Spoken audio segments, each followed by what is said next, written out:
She was just a waitress closing up her shift, wiping down tables under the neon glow, until the biker gang dragged her into a van. They thought no one would come.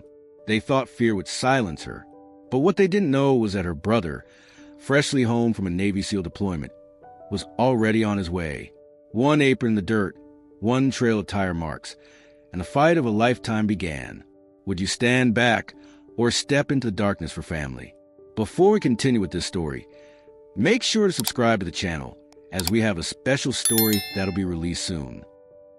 The diner's neon buzzed faintly above the glass windows, the red and blue glow casting ripples across the empty parking lot.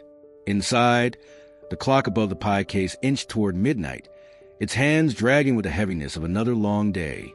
Emily Carter moved slowly between tables, rag in hand, shoulders stiff from hours of balancing plates and refilling mugs. At 26, she looked older than her years tonight, her dark hair pulled back in a loose knot, her red apron streaked with coffee stains and faint lines of grease. She hummed softly to herself, not to fill the silence, but to steady it, the same way her mother once hummed while folding laundry late at night. The booths near the windows were empty except for the one in the far corner. For men sat there, leather jackets heavy with patches, the kind that marked allegiance and warned outsiders not to ask questions. They called themselves the Iron Vultures, and their presence was as loud as their silence. They had been there for hours, nursing beer after beer, talking in low voices that broke into sudden laughter sharp enough to cut the air. Emily had kept her distance, refilling their glasses only when summoned with a flick of the wrist or a snap of fingers. She kept her smile polite, the same thin smile she wore when storms rolled in and shook the windows. The counter still carried the smell of bacon fat and burnt coffee. Emily wiped it down in long, careful strokes, paused and tucked the rag into her apron whenever one of the bikers glanced her way. Their eyes followed her, not with a dull look of tired men, but with the kind of interest that made the hairs on her arms prickle. She kept moving, picking up plates, stacking them against her hip, tried to shrink herself into the background of the diner she knew so well. The hum of the refrigerators in the kitchen was steady, reliable, and she listened to it the way someone listens for footsteps in an empty house. She caught sight of herself in the reflection of the window as she bent to sweep crumbs from a booth. The neon washed her face pale, almost ghostly, and for a moment she hardly recognized the woman looking back. The sound of laughter from the corner jolted her out of it. She straightened quickly, her hands tightening around the rag, and forced herself to look busy, to look too preoccupied to notice them watching. The night air pressed against the glass, heavy with the smell of asphalt and diesel from trucks long gone down the highway. Beyond the glow of the parking lot, everything was swallowed in darkness. Emily moved to lock up the pie case, sliding the glass panels shut, her hands trembling just enough that she steadied them on the counter before turning. The bikers were still there, one with a toothpick dangling from his lips, another tapping his knife against the table in a slow, rhythmic beat. Their leader, a broad man with a scar running from his jaw to his ear, leaned back with a smile that didn't touch his eyes. Emily turned her back, heading toward the sink with her tray of dirty glasses. The water hissed as she filled it, steam rising to fog the edges of her vision. She thought of her brother then, Ethan, who had promised to call when he got back stateside. She had missed his call earlier in the evening, her phone buzzing uselessly in her locker while she worked the rush. She imagined his voice on the other end, calm and steady like it always had been, and wished she had answered. For the first time all night, she felt a tight knot of unease she couldn't shake. Behind her, the scrape of chairs against linoleum cut into the stillness. The men were standing. Emily gripped the edge of the sink, her knuckles pale beneath the steam, her reflection fractured in the steel basin. The diner, usually her second home, felt suddenly smaller, the walls pressing inward with every step the bikers took across the floor. She dried her hands on her apron, lifted her chin, and turned slowly to face them. The hum of the neon, the ticking of the clock, the faint rattle of the ceiling fan. Every sound felt louder, sharper, as if the world itself was holding its breath. The laughter started low, the kind of sound that carried more weight in the silence of a near-empty diner than it might have in a bar filled with noise. Emily felt it roll across the room as she wiped down the last booth, her rag moving in slow circles against the cracked vinyl. She didn't need to look up to know the Iron Vultures were watching her. Their eyes had been on her all night, measuring every step, every smile, every pause too long at the counter. Still, she lifted her head just enough to catch their reflection in the window, the neon outside slicing their faces into sharp edges. The man with the scar was the first to speak. His voice carried easily, meant to be heard. "Hey, Red Apron," he called, dragging the words like a hook through water. "What's it take to get a real smile out of you? Or are those only for the big tippers?" His buddies snickered, one of them pounding the table with the flat of his palm. Emily kept her expression steady, refusing to let the heat rising in her cheeks show. She gathered the crumbs from the table into her hand and walked calmly toward the counter, her shoes clicking lightly against the linoleum. "Maybe she's too tired." Another chimed in, his tone sharp, mocking. He leaned back in the booth, stretching his arms along the seat as if he owned the place. "But she's been on her feet all day. Look at that smile, more like a grimace. You asked me. That's a waitress ready to call it quits." The others laughed again, louder this time, feeding off each other's voices.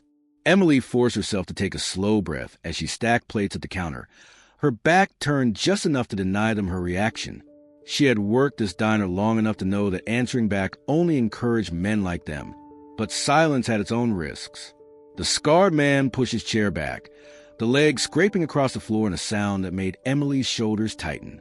He stood, looming, and adjusted his vest, the patches sewn across it glowing faintly under the neon light. "Don't act like you don't hear us, sweetheart," he said, his boots heavy as he crossed a few steps closer. "A smile goes a long way with my crew. You give us that, we might just leave a decent tip." Emily turned slowly, setting the plates behind her with deliberate care.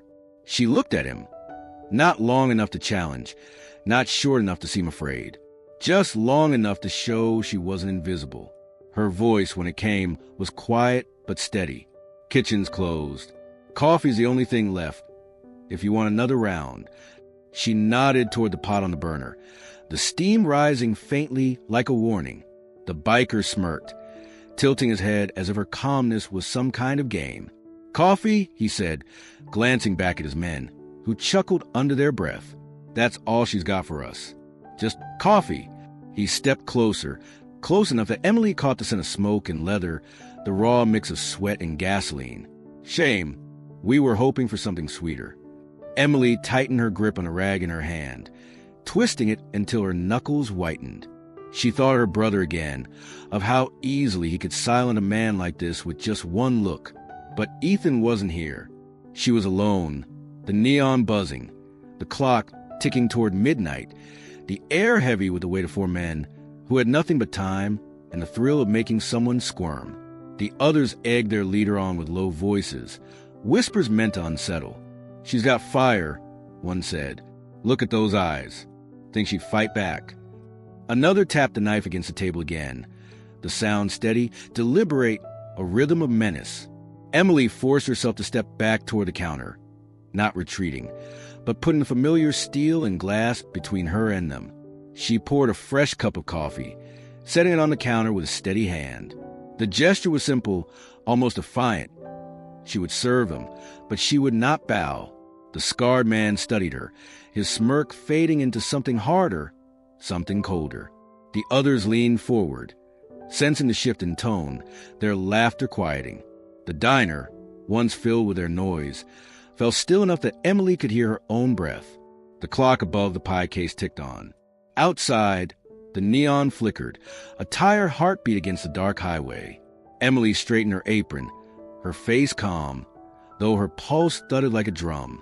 She knew the kind of attention she had drawn tonight wasn't going to fade with a cup of coffee. It was the wrong kind of attention, the kind that lingered, grew restless, and followed when the lights finally went out.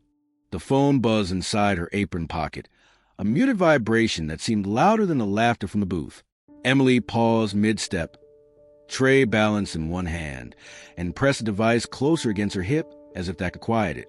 She already knew who it was without looking. Her brother had been calling on and off all day, leaving short messages she hadn't had the chance to answer. She thought about slipping into the kitchen, taking a moment to breathe and listen. But the scarred man at the booth was watching her again, eyes sharp beneath the flicker of neon. The vibration stopped, then started again. This time she pulled the phone halfway out, the cracked screen lighting her face in blue. Ethan's name filled the display. The picture of him in uniform from 3 years ago, still her contact photo. The familiar sight pulled something deep in her chest, a mixture of comfort and unease. He was back from deployment, back on American soil for the first time in months. And he wanted to see her. He had promised that the next call would be different, that they would finally sit down like they used to, talk about something other than distance and time zones. But the diner was still alive with the presence of the Iron Vultures. One of them leaned over the table, nudging his friend with a grin. That meant he'd noticed her phone. She got a boyfriend keeping her up late? He muttered just loud enough for her to hear. Another chuckled, tapping his knife on the table again. Emily slid the phone back into her pocket before the call connected, before her brother's voice could spill out and make her appear vulnerable. The buzz died in silence. She pressed her hand over the pocket, steadying the ache of regret already rising. Ethan's timing was always uncanny. When they were kids, he had seemed to know when she needed him without being told. Now, years later, the instinct was still there, reaching for her across miles. She thought of him somewhere nearby, maybe driving through town already, his eyes catching details most people missed, his mind still wired for war and survival. She wanted to hear his voice, to tell him about the men who had been sitting too long in the corner, about the way her stomach tightened every time one of them looked her way. But she swallowed the impulse. Calling him into her world of grease, coffee stains, and leering strangers felt unfair, like dragging him back into fights he had already fought. The phone buzzed again with a notification. A missed call. She didn't dare look. Instead, she picked up the coffee pot and walked to the corner booth with the confidence she practiced nightly, the careful balance between politeness and distance. The scarred man smirked, his eyes lingering on her pocket as though he knew exactly who had been trying to reach her. "Somebody's worried about you," he said softly, only for her. "Maybe they should be." His words slipped into her bones like cold water. Emily set the pot down without responding, pouring coffee into their mugs until the steam rose between them. Her hands didn't shake, though her heart did. She had chosen silence again, chosen work over connection, survival over conversation. Somewhere out there, Ethan's call had gone unanswered, his voice cut off before she could hear it. The rag in her apron was still damp, her apron still stained, her smile still thin. And in the corner of the diner, the men watched with eyes that promised the night wasn't finished. The parking lot stretched wide and empty beneath the night sky, its asphalt cracked and glistening faintly where oil stains caught the neon from the diner sign. Beyond the glow of the windows, with the sound of plates clinking and laughter tried to disguise the hour, the world looked different, darker, quieter, more dangerous. At the far edge of the lot, beneath a single streetlight that flickered in tired intervals, an old gray van waited. Its paint was dull, primer patches showing through in places where rust had eaten away too long. The exhaust puffed in steady bursts, the faint idle rattling against the silence like a heartbeat. Inside, the air was thick with the smell of gasoline and damp upholstery. The interior was stripped of comfort. No seats remained in the back, just bare metal and a floor scuffed with a history of countless loads. Chains coiled loosely in the corner, their iron links clicking softly whenever the van shifted on its worn shocks. A length of rope lay beside them, frayed in places but strong where it mattered, coiled like a waiting snake. The silence inside was not empty. It was the kind of silence that listened, the kind that waited for a signal. The driver sat motionless, a heavy man with a shaved head, his hands gripping the wheel so lightly it almost seemed casual. A cigarette burned between his fingers, the ember flaring with each slow draw. His eyes never left the diner's front door. In the rear-view mirror, he could see two others sitting against the cold walls of the van's interior, their faces shadowed but their shapes unmistakable. Broad shoulders, restless hands, boots tapping a rhythm against steel. They didn't speak. They didn't need to. The job had already been decided. The broken streetlight above gave the scene a rhythm of its own, sputtering to life in a pale orange glow, before dipping back into darkness. Each time it lit, The van's windows gleamed for a moment, then dulled again, blending back into the night. From the diner's vantage point, it might have looked like just another vehicle waiting for a late traveler, a relic of the highway resting between runs. But to anyone who dared look closer, the stillness gave it away. The van wasn't resting. It was watching. Emily stepped briefly into view at the counter window, her silhouette framed against the neon. The men inside the van stirred, a flicker of movement in the shadows. One of them reached for the chain, lifting it just enough to hear the clink before letting it drop again. The sound was soft, but in the confined space it was sharp, a reminder of purpose.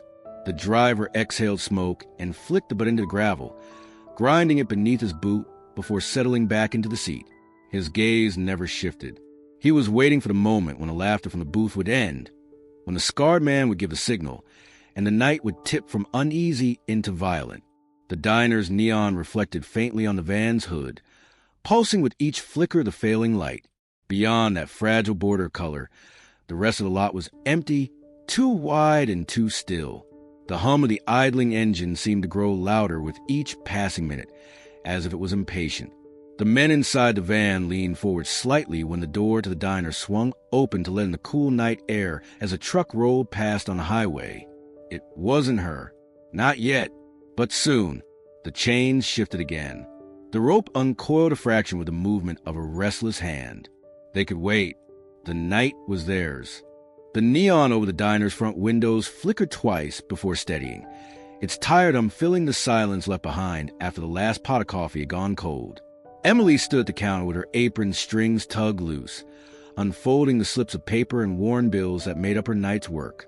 She stacked the singles neatly, pressing them flat with the side of her hand, the coins rattling against a glass-tipped jar as she emptied them into her palm. The total was meager, enough for gas, maybe a bag of groceries, but not enough to ease the weight she carried. She folded the bills carefully and slipped them into her pocket, the fabric worn thin where she always kept her earnings close. Behind her, the clock above the pie case ticked closer to midnight, each second marking her deeper into the quiet hour when the diner seemed more like a stage with its lights refusing to dim. The hum of the refrigerators carried from the kitchen, the smell of grease lingering in the air, a scent that clung to her hair and clothes no matter how many times she washed them. She untied the apron, folded it once, and set it on the counter, trying to ignore the sound of laughter rising again from the booth in the corner. The Iron Vultures hadn't left. They watched her with the same steady gaze they had worn all night, their voices low, their movements unhurried. When she glanced toward them, they weren't laughing anymore, just watching, as though the end of her shift belonged to them as much as it did to her. Emily busied herself with the last of the cleaning, stacking plates, sweeping crumbs into her hand, wiping down the counter until there was nothing left to do but lock the door behind her.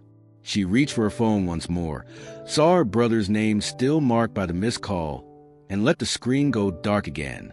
Whatever word she wanted from him, they would have to wait.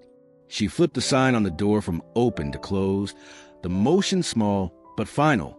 The bell above the frame gave a faint ring as she pushed the door outward, the cool night air brushing against her face. The lot spread wide before her, empty except for shadows of vehicles pressed against the edges. Her small sedan sat under the weak light near the back, its paint dulled by years of weather, its driver's side mirror held on with tape. Her shoes crunched against the gravel as she stepped outside. She tightened her jacket around her shoulders, the air sharp enough to raise goosebumps along her arms. The stillness felt heavier than it should, the kind of silence that waits for something to happen. From behind, the scrape of chairs against tile broke the moment. The sound was deliberate, slow, a warning. She didn't turn at first, walking forward with her keys in hand, her eyes fixed on the faint reflection of the diner's neon against her windshield. The door opened behind her, swinging outward with a hollow thud. Boots struck the gravel, one pair, then another, then more. Emily's steps faltered, but she didn't stop. She pressed a button on her key fob, the weak beep of her car unlocking sounding too small, too fragile, against a sudden chorus of men stepping out into the lot. Their voices carried low and rough. Not words yet, just sounds, the rumble of laughter without humor. She slid her tips deeper into her pocket and wrapped her fingers tighter around the keys. The van sat further out, under the broken light, its engine still whispering and idle. The men's shadows stretched across the asphalt toward her, growing longer with each step they took from the diner's doorway. Emily kept her chin lifted, her pace steady, but every nerve in her body screamed the truth she didn't want to name. The night wasn't over. It was only just beginning. The air outside was colder than she expected, sharp with the smell of gasoline drifting from somewhere down the road. Emily's shoes pressed into the gravel as she crossed the lot, her heart racing faster with each step toward her car. She kept her chin high, as if dignity might be enough to shield her, but the sound of boots behind her grew louder, deliberate, each step echoing like a decision already made. The night felt too wide, too empty, her small sedan too far away. She fumbled with her keys, the metal edges biting into her palm, but before she could fit them to the lock, a hand shot out of the darkness. It was rough, callous, and it clamped down hard across her mouth. The smell of smoke and oil filled her nose. Her cry died in her throat, smothered against skin. The shock jolted her body stiff, and in the next breath she was yanked backward, her feet scraping across the gravel. The tray she had been carrying, her last sweep from the counter, a couple of cups and an ashtray she meant to throw away, slipped from her other hand and struck the ground. The sound was sharp, metallic, echoing through the empty lot as porcelain shattered and scattered into the dark. Emily kicked out, her shoes striking air, gravel, then a shin. The man cursed under his breath, his grip tightening. Another set of hands closed around her arms, pinning them against her sides. She twisted, bucked, tried to scream again, but the hand across her mouth turned her cries into muffled gasps. The diner door was behind her, neon still buzzing the window, but it looked a mile away. No one came out. The streetlight overhead sputtered once, illuminating the scene in a flash of orange before sinking the lot back into shadow. The van's sliding door was already open. Its interior yawned wide and dark, the smell of rust and oil spilling out into the night. She dug her heels into gravel, clawed at the hand holding her, but her fingers slipped uselessly against leather. Her breaths came short and desperate through her nose, panic rising a flood that threatened to drown her strength. The rope lay waiting on the van floor, a coil of shadow, the chains clinking as if they had been listening for her all along. One of the bikers shoved her forward, and her shoulder struck the frame of the van. Pain sparked across her collarbone, sharp enough to blur her vision. She kicked again, caught one of them in the thigh, and for an instant their grip loosened. She wrenched her head sideways, catching a glimpse of the highway beyond the lot. Empty, endless, no headlights coming, no one to see. Then the hand found her again, pressing harder, pulling her into the dark belly of the van. Her tray lay broken in the gravel behind her, fragments catching the last flicker of neon like tiny mirrors. The sound of the door slamming shut cut through the night, final and heavy, sealing her inside with the smell of smoke, the clatter of chains, and the laughter of men who thought no one would come. The van door slammed shut with a violence that rattled its thin metal walls, the echo rolling out into the night and hanging there like a warning no one heard. The sound swallowed the lot whole, bouncing off the diner's empty windows before fading into the stillness of the highway beyond. Inside the van, the air was stale and close, carrying the stink of leather, cigarettes, and oil-soaked rags. Emily's back hit the cold metal floor, her breath forced from her lungs in a single muffled gasp against the hand still pressed hard over her mouth. The sudden darkness inside made her disoriented. The only light leaked into a crack between the door and the frame, a thin strip that painted the interior in slanted gold. Shadows shifted above her. Rough hands moved quickly, one pinning her wrists, another at her shoulders, her legs struggling against the steel floor as she tried to twist free. The scarred man's laugh filled the space, close enough that she could feel his breath against her cheek. "Feisty little waitress," he muttered, the words dripping with satisfaction. Her apron strings tore in an instant, ripped free with a tug that sent the red fabric sliding across the van's floor. It landed in a heap near the coiled chains, a bright patch of color in the dark. Emily thrashed harder, her voice a strangled cry beneath the hand holding her down, but it only drew laughter from the others. They seemed emboldened by her fight, feeding on the sound of her resistance. One of them pressed his knee into her arm to keep her still, the weight making her bones ache. Outside, a dog barked from one of the neighboring houses, sharp and sudden, its alarm splitting the night. For a heartbeat, everything inside the van froze, their heads tilted, listening. The dog barked again, louder this time, as if it caught the scent of fear drifting through the air. Then came silence. The barking stopped abruptly, cut short in a way that was more unsettling than the noise itself. The stillness that followed was heavy, suffocating, as if even the night had turned its head away. Emily's chest heaved, her lungs burning as she tried to drag in air through her nose. Her wrists twisted, scraping against skin and bone, searching for any gap in their grip. She thought of her brother again, thought of how many times Ethan had told her that fear sharpens into instinct.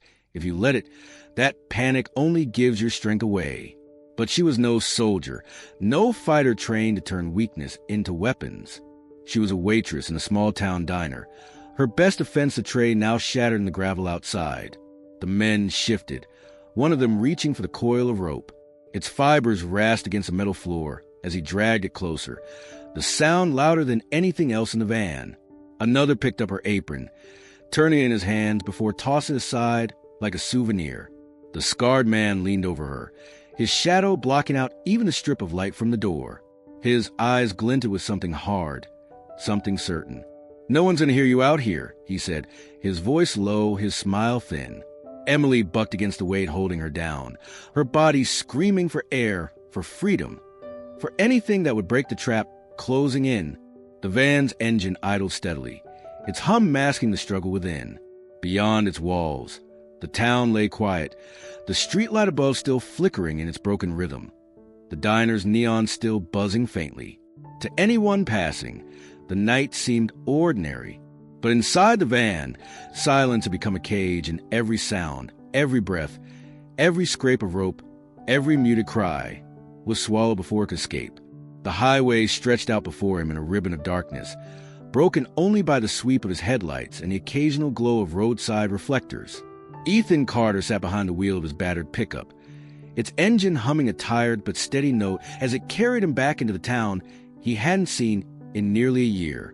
The cab smelled faintly of dust and salt, remnants of the desert and ocean air clinging to his gear. On the passenger seat sat his duffel bag, the canvas worn thin at the seams, stuffed with folded fatigues, a pair of boots, and a few things he couldn't bring himself to unpack just yet. He drove with one hand on the wheel, the other resting lightly on the gearshift, his eyes steady on the road though his mind drifted. The war zones he left behind still flickered in his thoughts. Brief flashes of desert heat and gunmetal sky, the echo of distant thunder that wasn't weather at all. The silence of the road should have been comforting, but it pressed on him, too quiet, too still. He found himself listening for things that weren't there: helicopter rotors, radio chatter, the clipped voices of men calling coordinates. Instead, there was only the hum of tires on cracked asphalt and the faint rattle of a loose tool in the glove box. He glanced at the dashboard clock and frowned. Emily should be off work by now, probably heading home, maybe still awake with a lamp burning in her small apartment above Main Street. He had tried calling her earlier, but she hadn't answered. He had left a message, telling her he was close, that he wanted to see her face before the night was over. She had always been the steady one, the one who held life together while he disappeared into months of silence and sand. He imagined her in that red apron, wiping down counters under the neon glow of the diner, her shoulders tired but her smile intact. The thought steadied him. The town's first lights appeared on the horizon, faint beacons against the dark. He shifted in his seat, stretching the stiffness from his shoulders. The pickup's windshield bore the scars of long roads, tiny chips, smears of dust that never quite wiped away. He rubbed a hand across his jaw, the stubble rough against his palm, and let out a breath he hadn't realized he'd been holding. Coming home was supposed to feel lighter than this. Instead, it felt like stepping into another deployment, one where the terrain was familiar, but the battles hidden. As he turned off the highway, the truck's headlights swept over rows of darkened houses, porches lit by single bulbs, driveways holding quiet cars. He rolled the window down a crack, letting the cool night air cut through the cab. It smelled of grass and oil, the sense of a place that hadn't changed while he had. He passed the church with its steeple outlined against the stars, the grocery store locked up tight, the gas station sign flickering its half-broken numbers. The streets were almost empty, the town asleep. Almost. When he slowed at a light near the edge of Maine, something tugged at him, a feeling he couldn't quite name, a tension threading the air. He scanned the road, his eyes sharp, the way they had been trained to catch the smallest detail out of place. He spotted the diner's glow just down the street, its neon sign humming against the dark. For a moment, it looked like every other night of his youth, a place of coffee and pie after long shifts, a place where his sister had found work steady enough to survive. But as he drew closer, he saw the lot was too empty. The truckers were gone, the regulars gone, the usual buzz of life stripped away. He eased his foot on the brake, slowing as his headlights swept across the gravel lot. Something about the stillness set his teeth on edge. Years of training told him to trust it, that instinct that rose unbidden, the sense that the air itself was holding a secret. He tightened his grip on the wheel, eyes narrowing as he pulled the pickup into the lot, dust kicking up under his tires. The diner stood silent under the neon's tired pulse, the door shut, the windows reflecting only his headlights. Beside him, the duffel bag shifted with the motion of the truck, its weight a reminder of the tools he carried, the life he had lived. Ethan cut the engine but didn't climb out right away. He sat there in the quiet cab, listening to the tick of cooling metal, the thud of his own pulse in his ears. Something was wrong. He could feel it. And if Emily was anywhere near that silence, he knew he was already too late to stop whatever had begun. The stoplight hung above the intersection like a tired sentinel, swaying faintly on its cables as Ethan rolled to a halt. His headlights cut across the crosswalk, illuminating the cracked paint and the weeds that had pushed their way through the pavement. The red glow from the light washed over the hood of his pickup, a dull reflection that made the truck look older, more worn, as if it too had carried its share of long nights.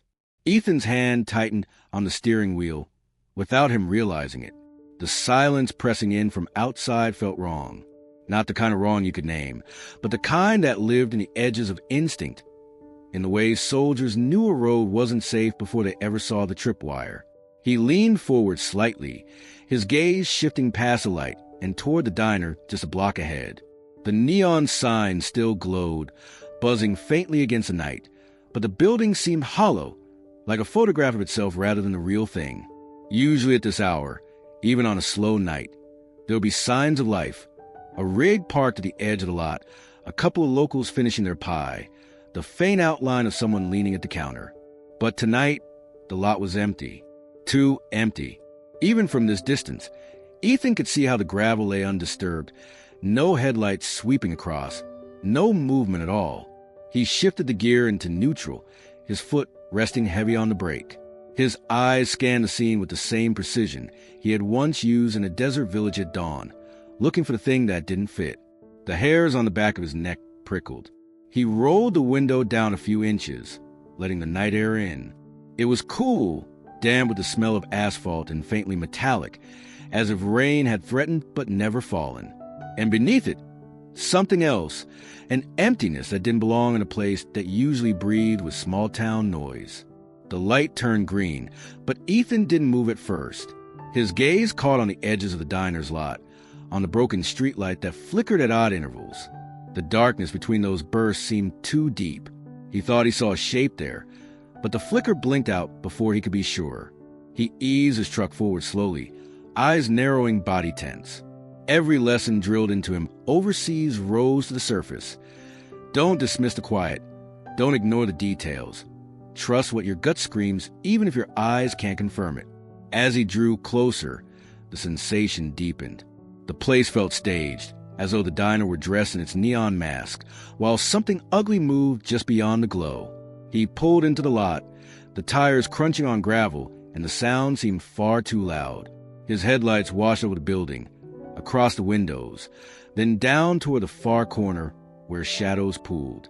Nothing moved, yet the wrongness was undeniable, thick as humidity, pressing against him until he could hardly take a breath without tasting it. Ethan killed the engine but left his hand on the key. The tick of the cooling motor filled the cab, the only sound in the emptiness. He glanced at the duffel bag on the seat beside him, the weight of it grounding him, reminding him of who he was and what he had survived. He didn't know yet what waited beyond the glow of a neon, but he knew with absolute certainty that his sister was near and that she was in danger. The quiet didn't lie. It never had. The pickup rolled deeper into the lot, its headlights sweeping across the gravel like a searchlight until the beams caught something out of place. At first, Ethan thought it was just trash, maybe a rag or some forgotten takeout bag drifting near the edge of the lot. But as the tires crunched closer, the color seized his attention. A flash of red, dulled by dust, lay pressed in the ground beneath the flickering streetlight. He braked hard, the truck shuddering to a stop, and stared to the windshield. The apron, Emily's apron. He knew it instantly, the way the ties trailed out, tangled like snapped cords. The faint, familiar stain of coffee at the hem. The diner's logo stitched faintly across the top pocket, half covered by grit. His chest tightened, and for a long second, all he could hear was the tick of the cooling engine and the pulse in his ears. That apron belonged on his sister's waist, not half buried in dirt, like a discarded warning. Ethan shoved the gear into park and stepped out, his boots hitting the gravel with a crunch that echoed louder than he liked. The night air was sharper now, charged with something electric, the way the air feels before a storm breaks.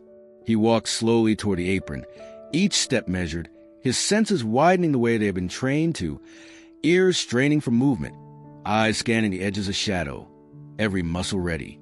He crouched down, fingers brushing against the fabric. It was warm, not from her, but from the friction of being torn away, the residue of a struggle. He turned it over, and the knot at his throat tightened. The string had snapped, not untied. He looked around, gravel displaced in odd patterns. A scuff near the apron where shoes had dug in. A faint drag mark arcing toward the darker part of the lot. His mind mapped it in seconds, the scene replaying in silence. She had fought. They had pulled her off her feet. Something heavy, boots, more than one pair, had pressed the gravel into deep prints. And then the trail bent, leading toward the broken streetlight. The van, he could see it now, in the corner of his vision, a gray box hunched beneath the broken light, exhaust still curling faintly from its tailpipe. The sound was masked, almost nothing, but his ear caught it, the steady thrum of an idling engine. He shifted lower, crouching in the shadow of his truck, heart steadying into a rhythm he recognized. This was no longer a homecoming. This was an operation. He slid back to the pickup, opened the passenger door, and unzipped the duffel. Inside, his boots lay coiled like waiting weapons, but he didn't need them yet. He reached past them for the knife in its sheath, the familiar weight settling against his hand, grounding him. He closed the bag quietly, his movements fluid, silent. His breathing slowed. Every lesson drilled into him overseas returned as naturally as if he had never left the field. He glanced once more at the apron lying abandoned in the gravel. To anyone else, it would look like nothing more than a lost piece of fabric.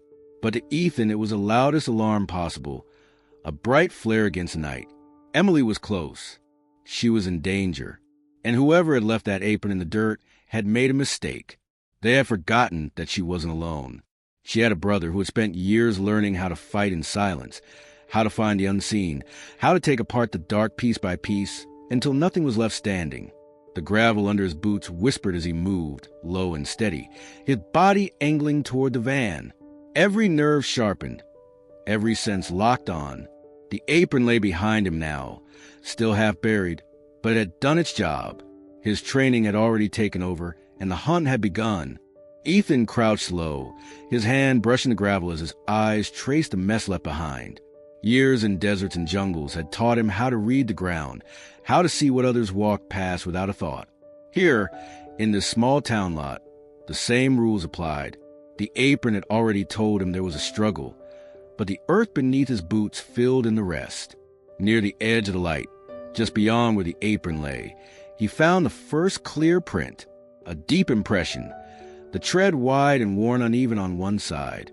Not a sedan, not a truck, a van, heavy, its tires bald in places. He followed the arc of the tread, his gaze narrowing as it curved sharply toward the far corner.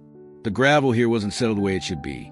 It had been chewed up, scattered outward in a spray that told him someone had braked hard, maybe turned too sharply. He placed his palm against the disturbed stones. Still warm. They hadn't been gone long. Beside the tracks, a thin line of oil stained the dirt, fresh enough that it hadn't yet sunk into the ground. It gleamed faintly in the weak light, catching his eye like a breadcrumb. He followed it, his boots rolling silently heel to toe, every step practiced. The smell rose as he moved closer, a mix of gasoline and something older, metallic, foul. The van was leaking badly. That would be their mistake. Every drop was a trail, every stain a marker pointing the way. He paused, letting the night speak. His ears picked up the faint hum of an engine, far enough now that it was almost swallowed by the dark. But his mind mapped the distance. A mile, maybe less. They were heading toward the back roads, places forgotten by most, the kind of cut-throughs that never saw patrol cars after midnight. He had grown up here. He knew those roads, and he knew where they would lead. The gravel shifted beneath his boots as he crossed to the other side of the lot, scanning the marks where the van had accelerated. The kick of stone was heavy, spraying wide. They had left in a rush, with weight inside. His chest tightened. Emily was in there. He pressed 2 fingers to the ground, feeling the cool residue where tires had dug deep. He shut his eyes for a moment, replaying the movement as though it were happening in front of him. The van swinging wide, the engine groaning, the driver punching the gas too hard. He could almost see it lurch into the road, dragging her into the dark. When he opened his eyes again, the town looked different. Not home, not safe, just terrain to cover, lines to follow. His instincts had already taken control, scanning for angles of pursuit, exits, places where a vehicle could disappear. He stood, his jaw set, the knife still resting at his side. The oil drips glittered in a broken line down the street, and he knew he wouldn't lose them. This wasn't guesswork. It was reading a map written in stone and shadow, and Ethan had read such maps all his life. He moved quickly back to his truck, slid behind the wheel, and turned the key. The engine growled awake. Headlights flared, sweeping once more across the empty diner, across the apron still lying where it had fallen. He pressed his foot down, following the marks into the night. The road stretched ahead, and with it the trail of oil and gravel scattered like breadcrumbs. Every sign screamed the same truth. He was close. They thought they had disappeared into the dark, but Ethan was already on their path, and he wasn't going to lose it. The van lurched as it hit a pothole, sending Emily's shoulder into the steel wall with a sharp crack that made her gasp against the duct tape pressed over her mouth. Her wrists burned where the rope bit into them, tied too tightly, the fibers already digging raw against her skin.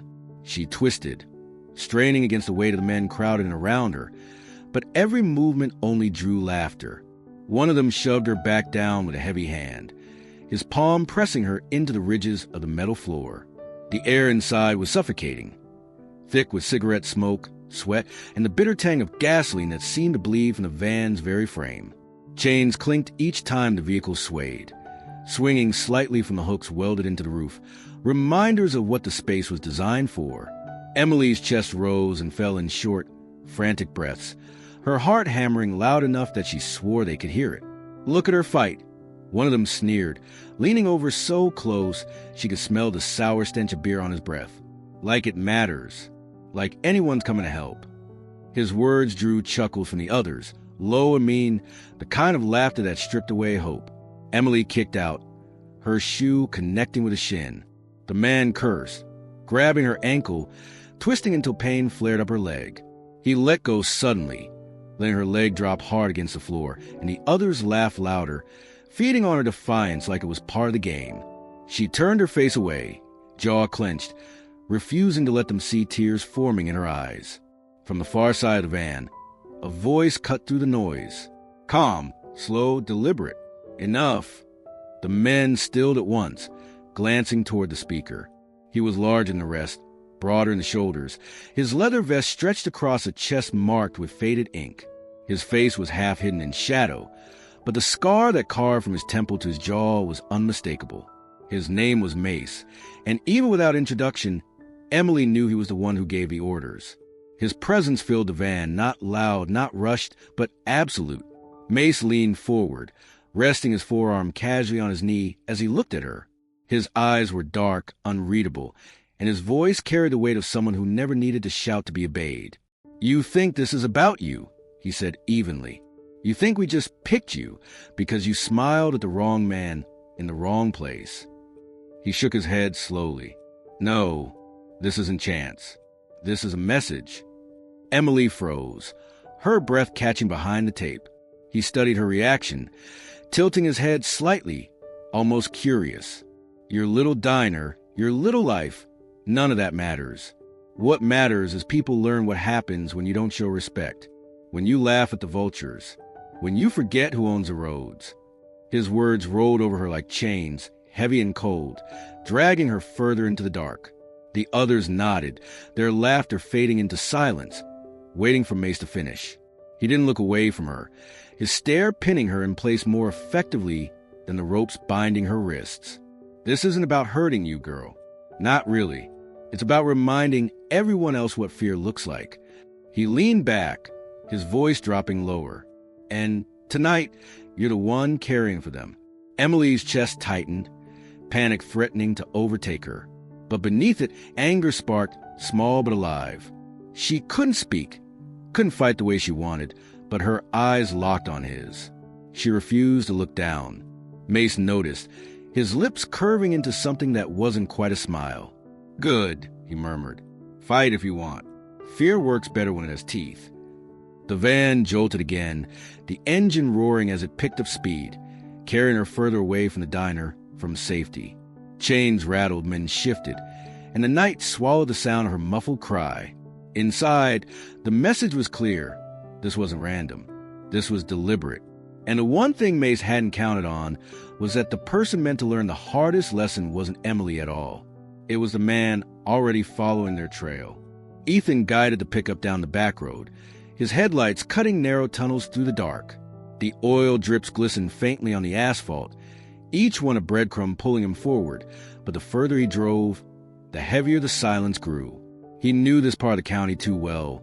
Long stretches without houses, cell towers few and far between. If trouble came, no one would hear it. Still, he had to try. He fished his phone from the cup holder with one hand, thumb swiping across the screen to find a number he'd memorized years ago. Deputy Reeves, the one man in the department who could be trusted to move without hesitation. Reeves had been on the force since Ethan was a teenager, the kind who handled trouble with steady hands and fewer words than most. If anyone could rally help quickly, it was him. The phone rang once, twice. The sound of static crackled faintly as the call stretched. Then the mechanical voice came. Asterisk, the person you're trying to reach is unavailable. Asterisk, Ethan ended the call with a sharp tap of his thumb, jaw tightening. He tried again. The phone pressed his ear as he steered with his free hand. Still nothing. Just the same hollow message, as if Reeves had already been swallowed by the night. Ethan let the phone fall into his lap, the glow from the screen dimming against his jeans. His mind ran through possibilities. Reeves could be out on a domestic call in the North End, or pulled into one of the meth houses on the county line. He could be escorting a prisoner to the next town over. The department was stretched so thin they barely had coverage of the main roads, much less these forgotten cuts of asphalt. It didn't matter why Reeves wasn't answering. The reality settled in with the weight of a stone. There was no one else. He drummed his fingers once against the steering wheel, steadying himself. In other times, in other places, you could call for backup, rely on a voice in your ear or a convoy at your side. But here, he was back to old rules, the rules of silence, of trust in only what you could carry and what you could do yourself. His eyes flicked to the duffel bag on the seat beside him. Boots, knife, flashlight. Not much, but enough for a man trained to turn scraps into survival. The trail of oil glistened again as his headlights caught it, pulling him past a stand of pines that loomed tall and black against the stars. He rolled the window down further, letting the cool air rush in, trying to catch the scent of exhaust, the hint of burned rubber that told him the van wasn't far. Every sense stretched thin, pulling details from the dark. The faint sway of branches that hadn't been moved by wind, the distant echo of something metallic striking metal. They were close. Ethan picked the phone up once more, trying a different number this time. The sheriff's office directly. The call didn't even connect. Just dead air before dropping back to the home screen. He set the phone face down on the seat. If Reeves wasn't answering and dispatch wasn't reachable, there would be no cavalry riding in. He tightened both hands on the wheel now, his breathing even, his mind settling into the clarity he knew well. Combat clarity. The knowledge that when everything else falls away, you're the only line between the innocent and the darkness pressing in. He wasn't just a brother tonight. He wasn't just a man returning home. He was the only one standing between Emily and the grave lesson those men thought they were teaching. The oil drips curved off the road suddenly toward a gravel turnoff he remembered from years ago. The old rail yard lay in that direction, abandoned and forgotten, perfect for men who wanted privacy. Ethan slowed, his headlights dimmed, his body leaning forward as if proximity itself could make him quieter. He no longer expected a deputy to pick up the phone. He no longer hoped. This was his alone, and he was ready for it. Ethan pulled the truck to the side of the narrow road, cutting the engine until the night swallowed the sound. The silence pressed heavy, broken only by the ticking of the cooling motor and the faint hiss of insects in the grass. He leaned back in his seat, steadying his breath. The trail had led him here, to the place where shadows thickened and the road fell away into gravel. He knew they couldn't be far. He could feel them in the air, as tangible as heat before fire breaks. His hand went to the duffel on the seat beside him. The zipper rasped quietly as he drew it open, exposing the contents he had lived with across oceans and wars. On top lay his boots, the leather worn smooth, the soles carrying scars from places most people would never see. He pulled them free, setting them on the floorboard. His sneakers were silent enough for town life, but these were different. These belonged to another version of himself, the man trained to walk into darkness and make it out again. He unlaced his shoes slowly, working in a kind of silence drilled into him until it became second nature, then slipped his feet into the heavier boots. The weight anchored him, settling him back into a rhythm he thought he'd left overseas. Next, he reached deeper. The knife was still where he had packed it. The sheath scuffed, the handle familiar in his palm. He drew it free, the steel catching what little moonlight filtered through the windshield. It wasn't just a weapon. It was a tool, versatile, silent, unforgiving. His thumb brushed the edge, feeling the precision of the sharpened blade. And for a moment memory tugged him back to the times that saved his life, when there was nothing else between him and the void but this piece of metal and his will to use it.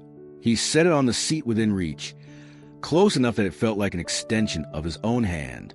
At the bottom of the bag, almost hidden in a corner pocket, was the coin. He pulled it out carefully, closing his fingers around its worn edges. The trident glinted faintly against the skin, its surface dulled by years of handling, its weight light yet impossibly heavy with meaning.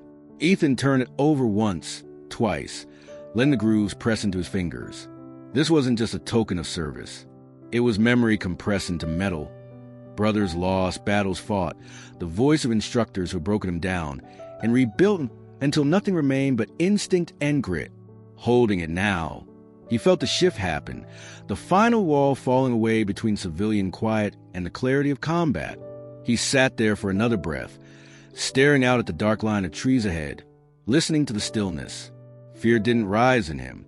Not anymore. What filled him instead was focus, the kind that made every detail stand out sharper than glass. The oil stains on the road behind him, the way the gravel bent in the turnoff, the faint hum of an engine carried on the wind.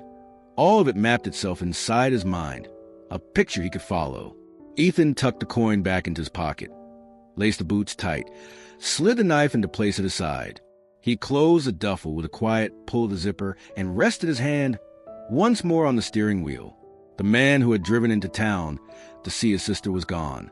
In his place sat the SEAL who had learned to survive when survival wasn't an option. He opened the truck door slowly, the hinges groaning soft but low, and stepped out into the night. The gravel crunched beneath his boots, steady and certain. He didn't need backup. He didn't need permission. He was already moving, war alive again in his blood, and Emily was waiting.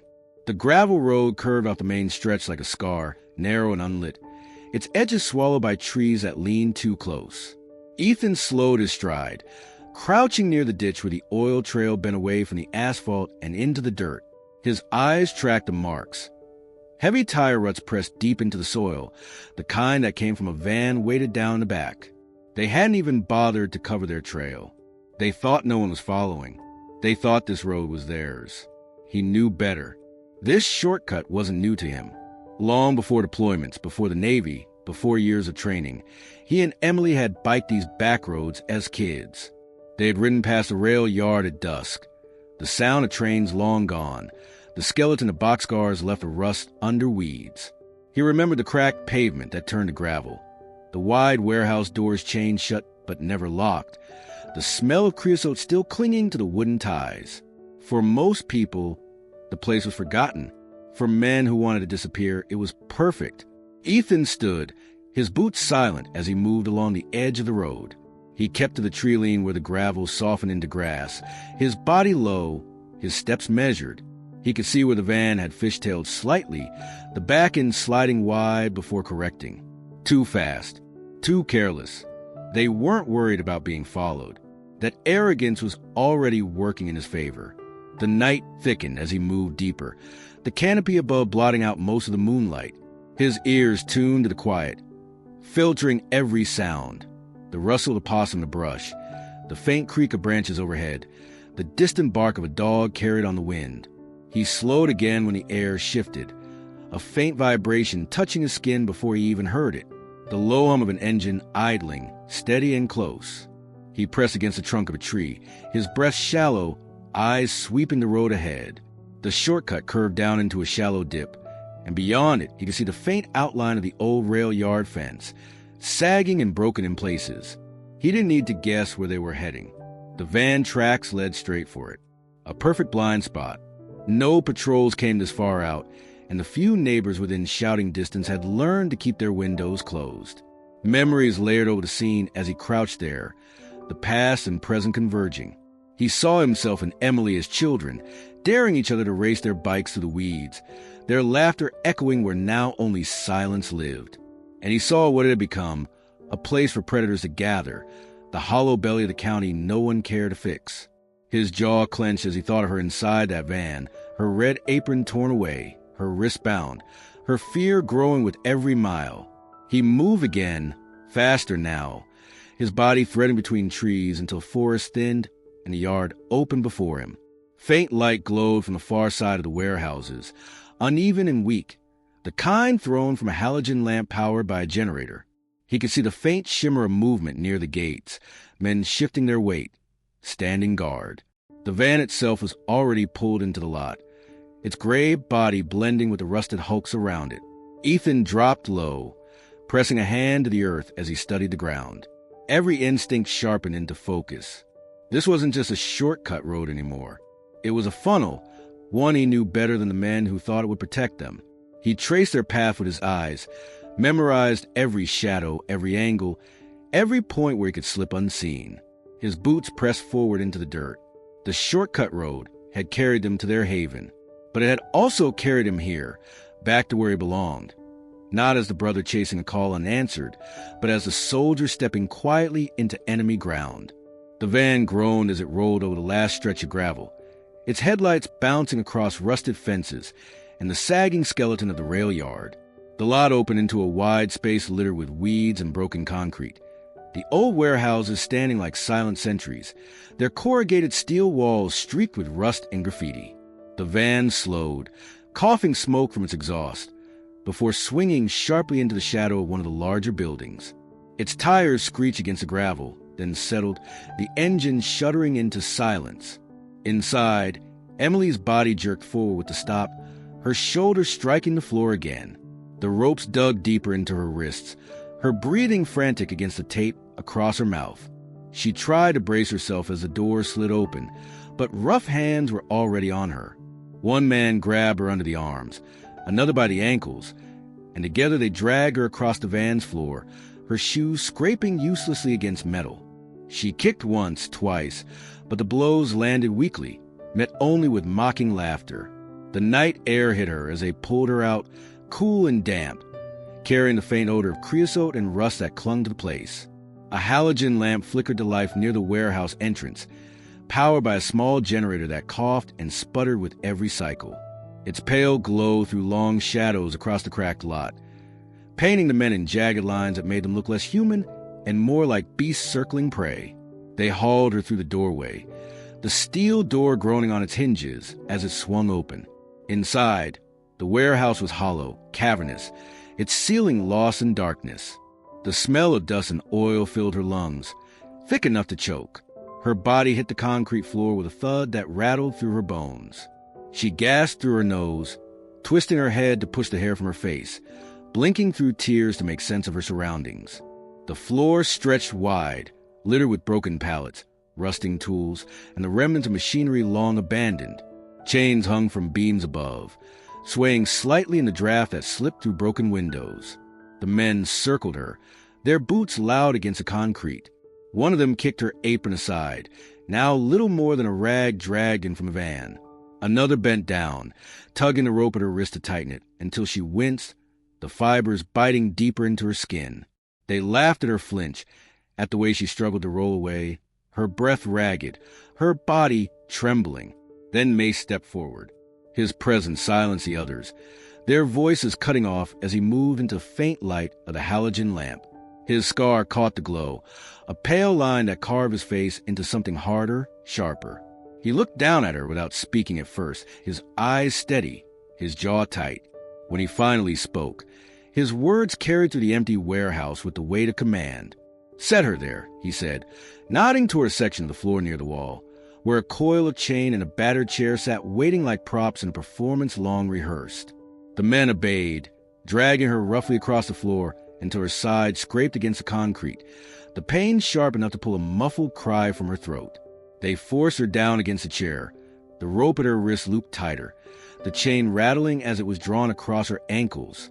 She fought, jerking her arms, twisting her shoulders, but each movement only earned another cruel laugh, another shove that left her bruised and gasping. The warehouse swallowed her cries, offering no echo, no answer. The generator hummed, the halogen lamp flickered, and the shadows leaned closer.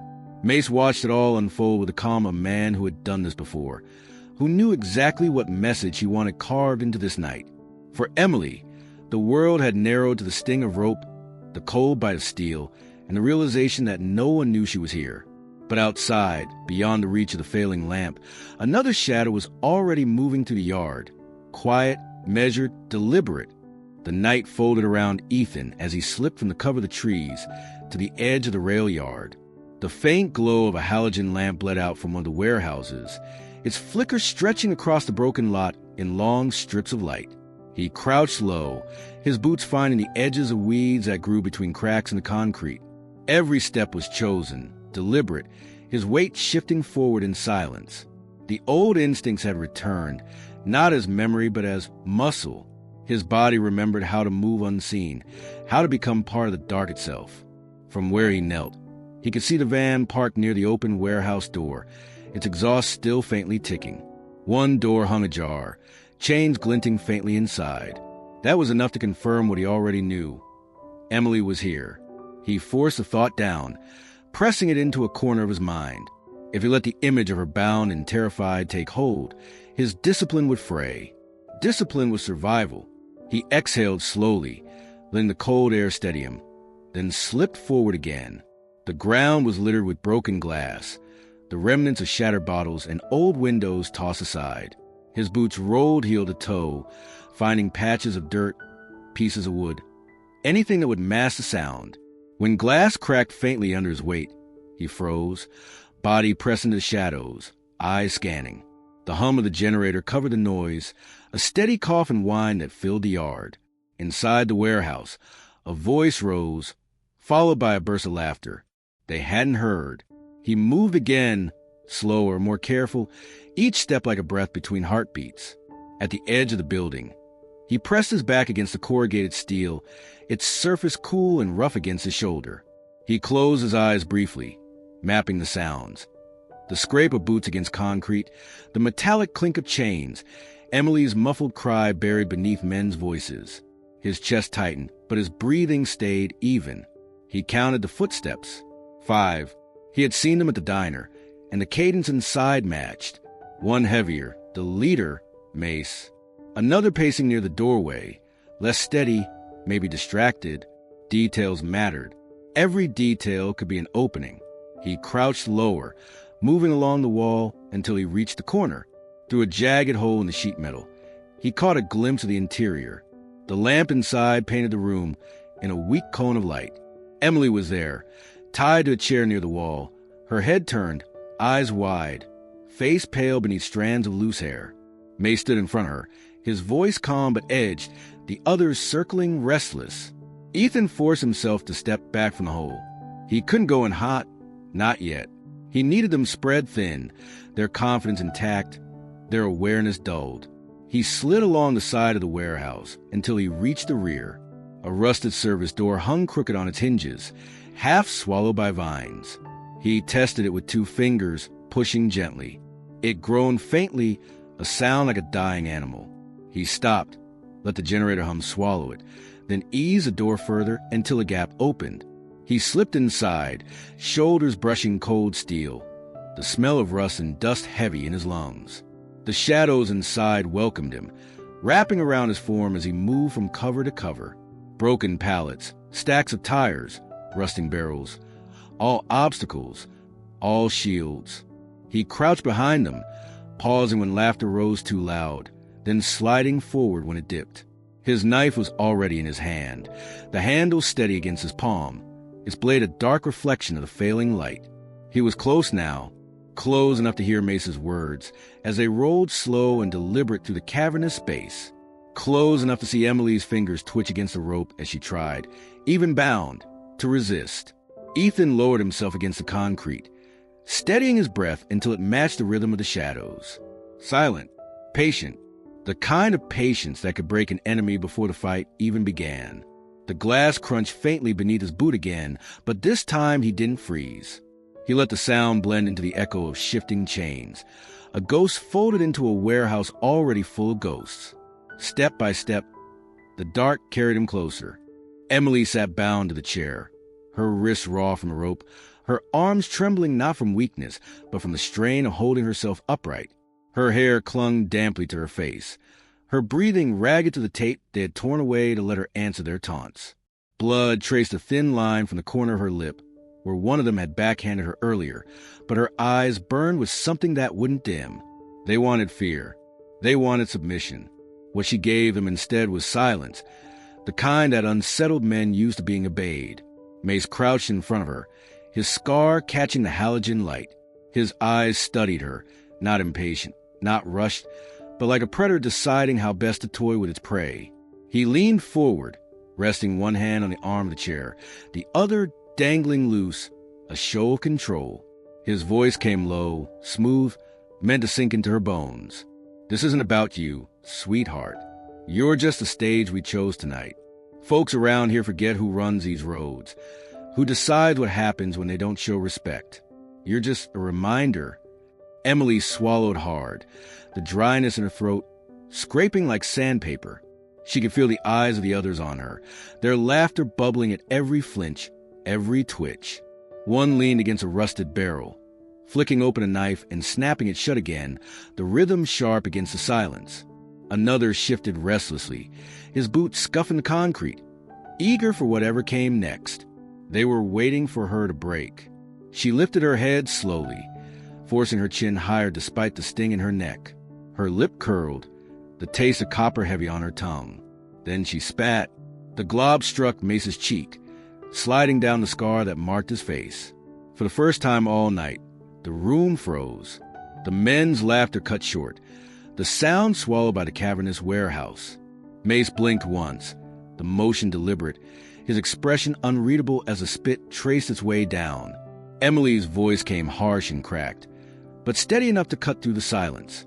You picked the wrong family.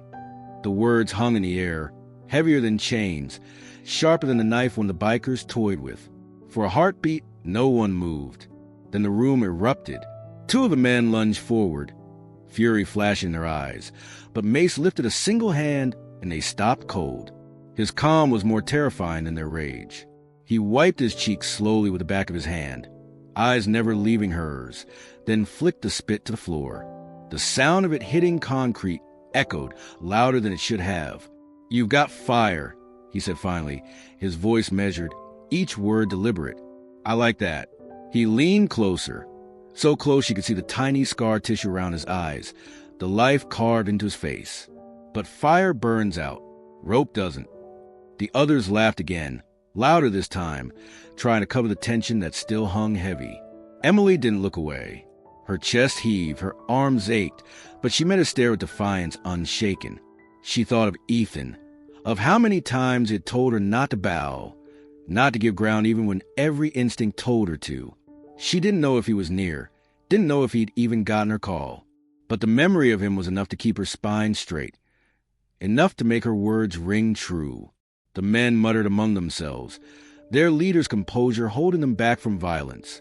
Emily drew another breath, steadying herself. Whatever happened next, she had already given them more than they expected. She had given them defiance, and that, she knew, would carry weight when the night shifted, when the wrong family they had chosen came crashing down on them. The warehouse breathed with echoes, every sound bouncing off its cavernous steel ribs, from the shadows near the rusted service door. Ethan pressed his shoulder against the wall and let his eyes adjust to the rhythm of the failing halogen lamp. The cone of pale light barely reached the center of the floor, but it was enough. Shapes moved inside, slow, confident, careless. He let his breathing slip into silence as his mind began to map the room. 5. His count settled as sure as a tally in combat. 1 near the entrance, pacing in the glow, a cigarette ember burning red each time he drew on it. His weight shifted too often, his back too loose, an easy target, but still dangerous if ignored. Inside the circle of light, 3 others orbited Emily, restless in their own ways. One kept flicking a knife open and shut, the sound sharp each time steel met steel. Another leaned against the barrel, arms crossed, eyes tracking her with a hunger Ethan recognized too well. The third tapped his boot against the floor, circling, always moving, unable to stand still. These were the ones meant to intimidate, to fill the air with noise and menace. And then there was Mace. He didn't move much, didn't need to. He stood close to Emily, his scar catching the weak light like a brand. His presence anchored the others, his calm commanding in a way that told Ethan he was more than just muscle. Leaders like that didn't have to shout. They bent men with silence. Ethan studied him longest, noting the set of his shoulders, the way his hands rested loose but ready, the way his eyes never drifted from his sister. Mace was the center of gravity in this room, and the others orbited him as much as they orbited Emily. Ethan's gaze drifted past them to the structure itself. The warehouse was larger than it looked from the outside, its ceiling vanishing into shadow, its corners cluttered with rusting equipment, stacks of pallets and barrels that reeked faintly of oil. Plenty of cover, plenty of shadows to move through. The floor was scattered with debris, glass bolts, scraps of chain. Every step would need precision, every inch tested before it bore his weight. He let his eyes trace the path, along the barrels, behind the old workbench, around the shadow of a forklift that had long since died. Each cover point a pause, each pause a chance to measure the men again. Emily sat bound to the chair, her chin lifted, her face pale but unbroken. Ethan watched her spit at Mace, saw the moment of stillness ripple through the gang. His chest tightened with pride and fury in equal measure. She hadn't folded, she hadn't broken, but he could see the strain in her shoulders, the rawness of her wrists against the rope. She didn't have forever. Neither did he. He shifted slightly, crouching lower, letting the shadows cloak him. His knife rested against his palm, the steel cool, steady. His ears marked the distances. The scrape of boots against concrete, the cough of the generator outside, the rhythm of the cigarette guards pacing. He knew the order already. The guard would have to go first, then the one with the knife, noisy, restless, unpredictable. After that, the circle would break, and Mace would be left standing at the center, forced to face him. Ethan let the plan settle in his chest like stone. 5 men, 1 night, no backup, just him, the knife, and the training that had carried him through worse places than this. He drew one slow breath, then another, letting the world narrow until all that remained was a map before him. Their positions, their movements, their mistakes. His eyes returned to Emily one last time. She was still fighting, even bound. That gave him more than resolve. It gave him clarity. The night wasn't his enemy. The silence wasn't his enemy. The 5 men inside were. And Ethan had already chosen where to strike first. The guard at the door leaned against the frame, his shoulders slouched, a half-burned cigarette hanging from the corner of his mouth. The glow of the ember pulsed in rhythm with his breaths. His body swaying just slightly from the weight of a long night and too much cheap whiskey. Every so often he glanced back at the group inside, reassured by their laughter, their jeers, their leader's low voice rumbling through the warehouse. Out here, he felt useless, a man left with scraps of duty while the others played. He tapped his boot against the cracked concrete, exhaling smoke into the night air, never noticing the silence thickening just beyond the edge of the halogen's glow. From the shadows, Ethan moved like water, flowing from one patch of darkness to the next. The knife rested in his hand, not raised yet, not flashing, just an extension of his body waiting for the right moment. He timed the guard's movements, watching the dip of his chin, the lazy flick of his wrist when he brought the cigarette back to his lips. Timing mattered more than strength. One wrong sound, one wrong breath, and the entire room would turn toward him before he was ready. The generator coughed loudly, sputtering as if to clear its throat. The guard turned his head instinctively, his eyes flicking toward the sound. In that fraction of a second, Ethan crossed the distance, his hand clamped over the man's mouth, pulling his head back into the crook of his arm, the cigarette falling from his lips and scattering sparks across the floor. The guard's eyes went wide, the muffled sound of surprise trapped against Ethan's palm. The knife never had a flash. Ethan twisted his weight, dragging the man back into the shadows, his boots scuffing faintly before silence swallowed them both. The struggle was brief, a flurry of motion muffled beneath the steady hum of voices inside. The man's body went limp in Ethan's grip, his weight slumping until he was eased down against the dirt and gravel just beyond the doorway. Ethan lowered him carefully, gently, as if laying down a brother rather than an enemy. His breathing never spiked, his eyes never left the warehouse.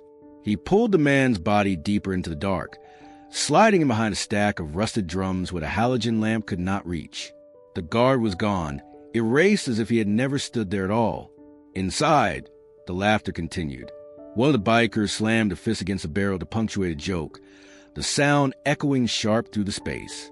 Another barked out a laugh, so loud it masked the last faint scrape of gravel as Ethan adjusted the body into place.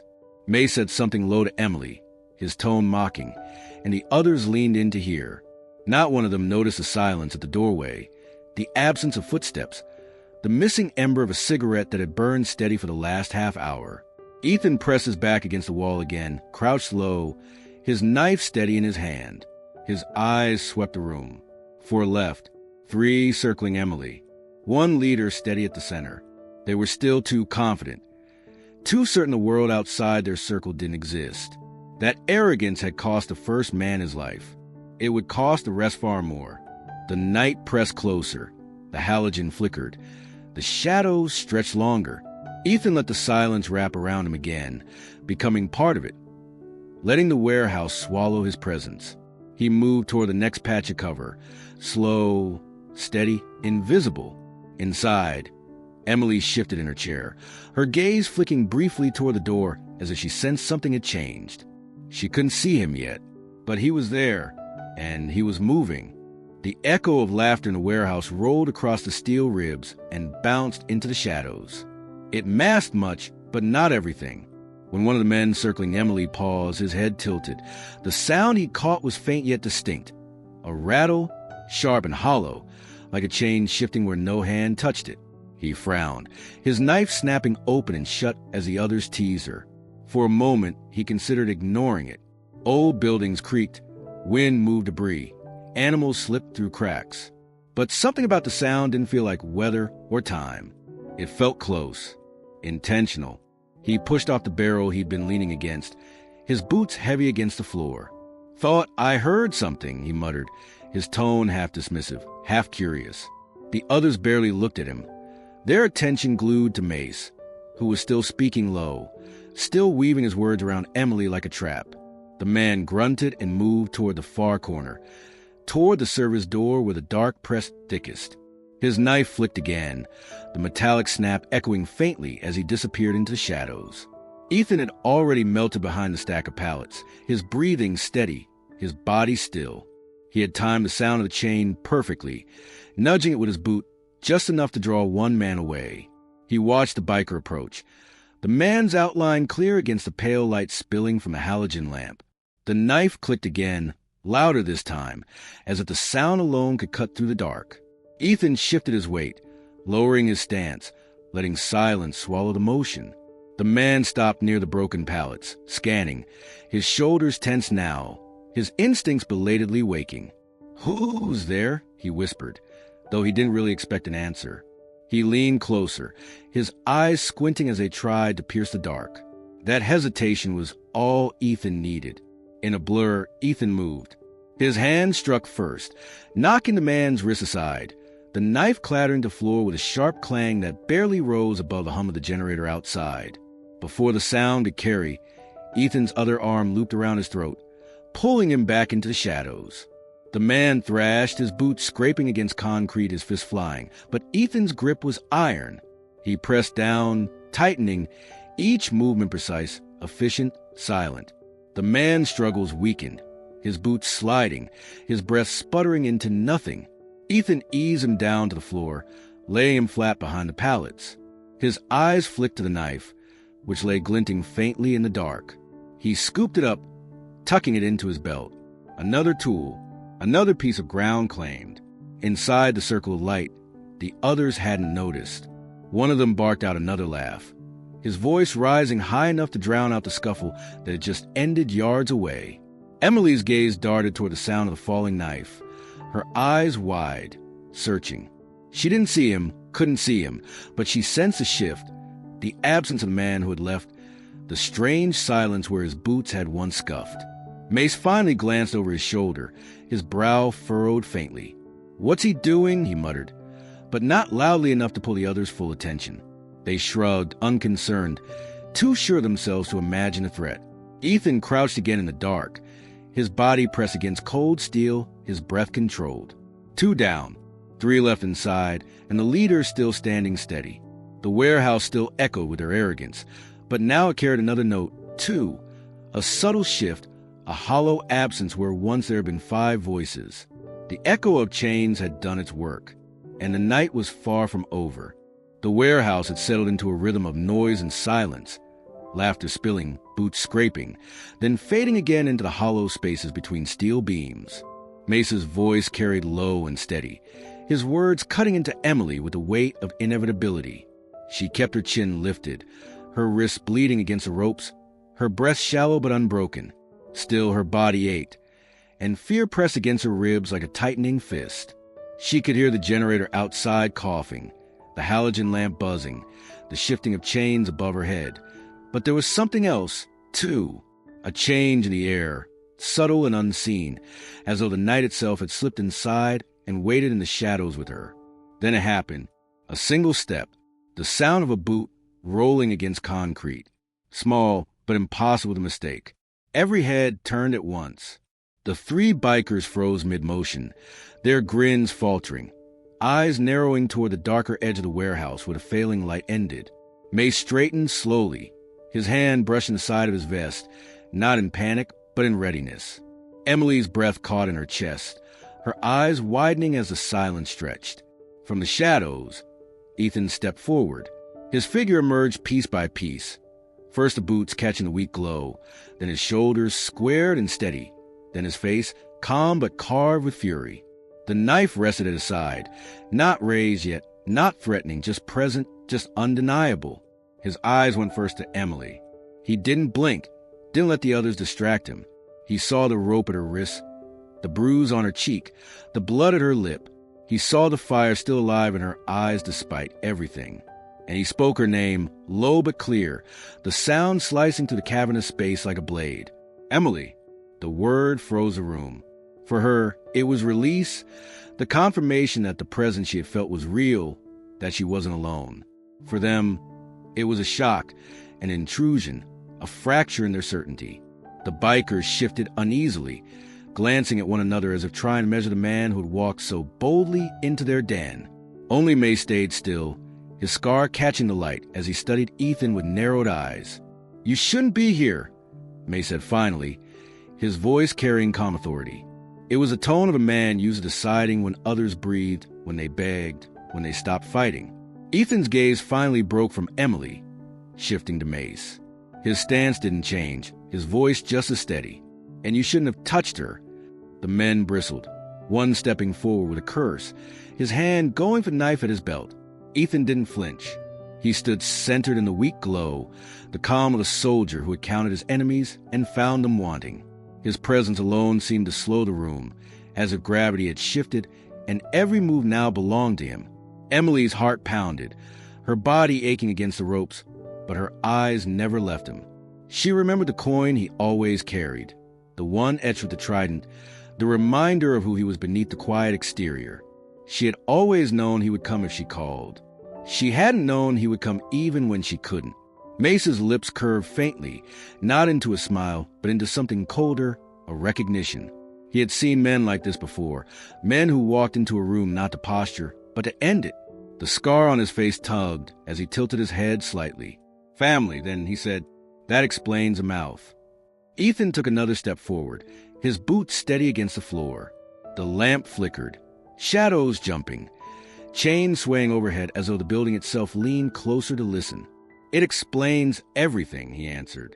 The warehouse held its breath. The gang was no longer laughing. Emily was no longer alone.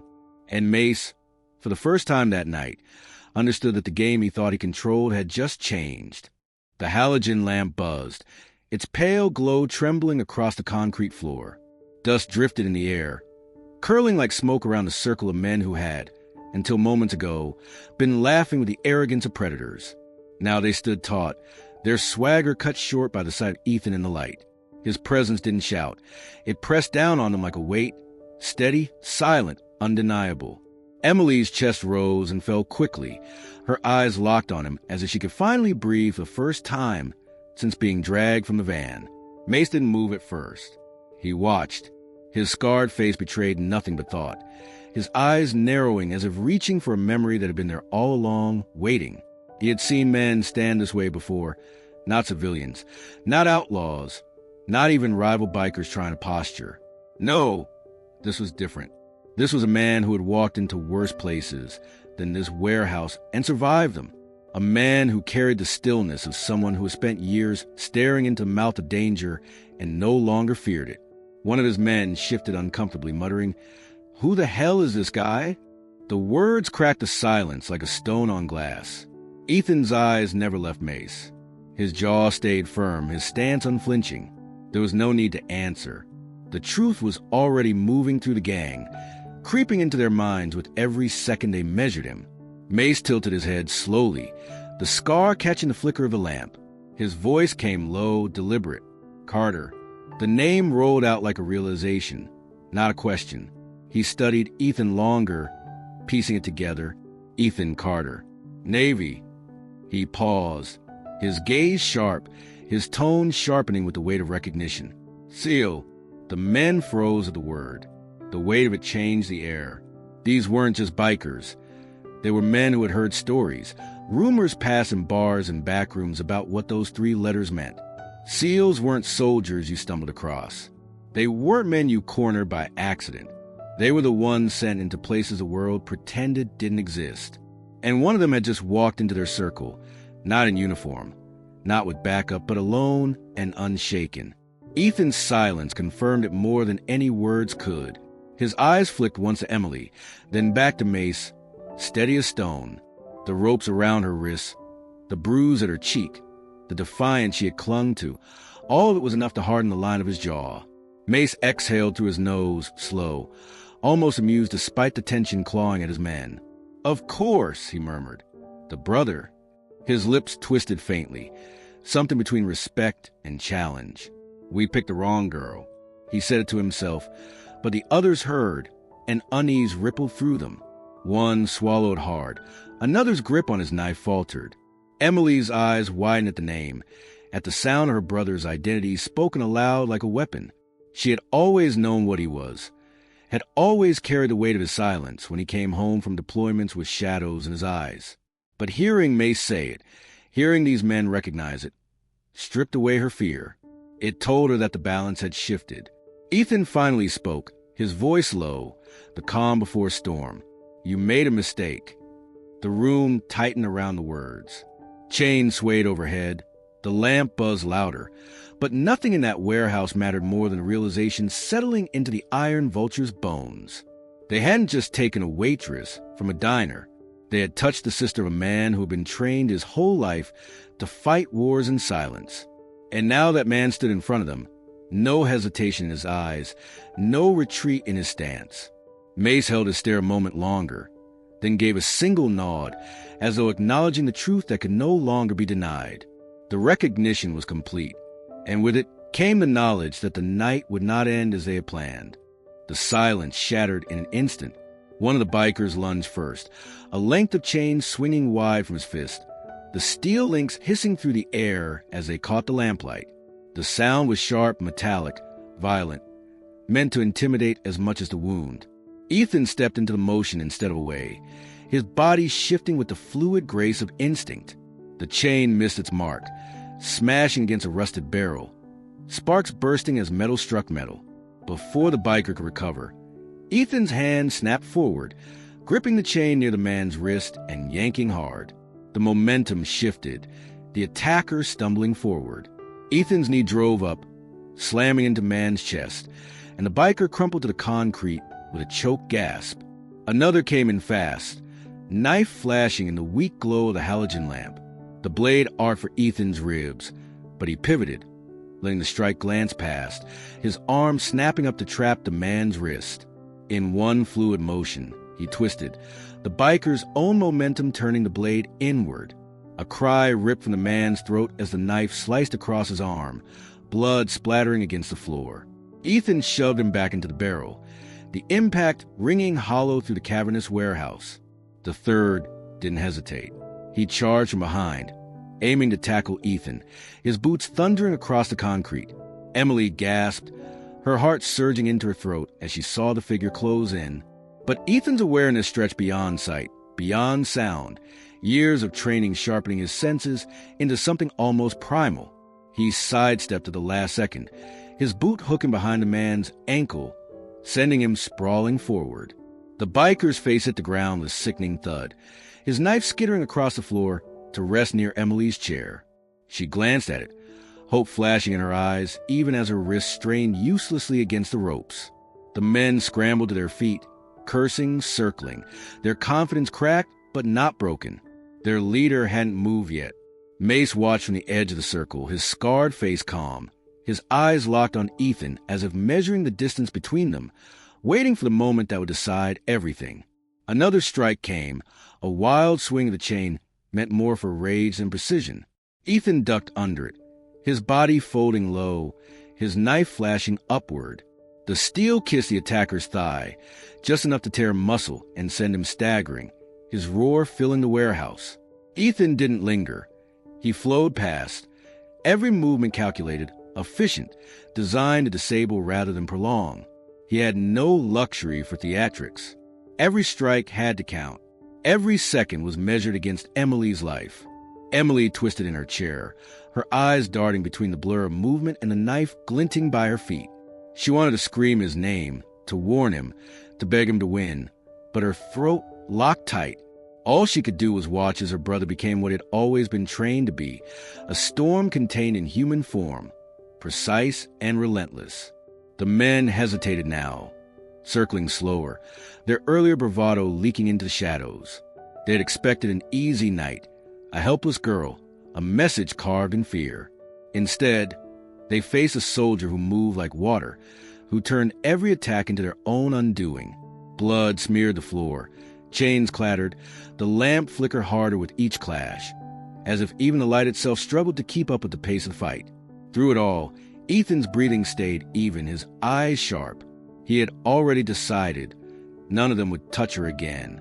The fight had begun, and he intended to end it before Mace even took his first step forward. The warehouse roared with violence. Chains swung and clattered against steel. Fists cracked against flesh. The halogen lamp buzzed and flickered like it could not bear witness to what unfolded beneath it.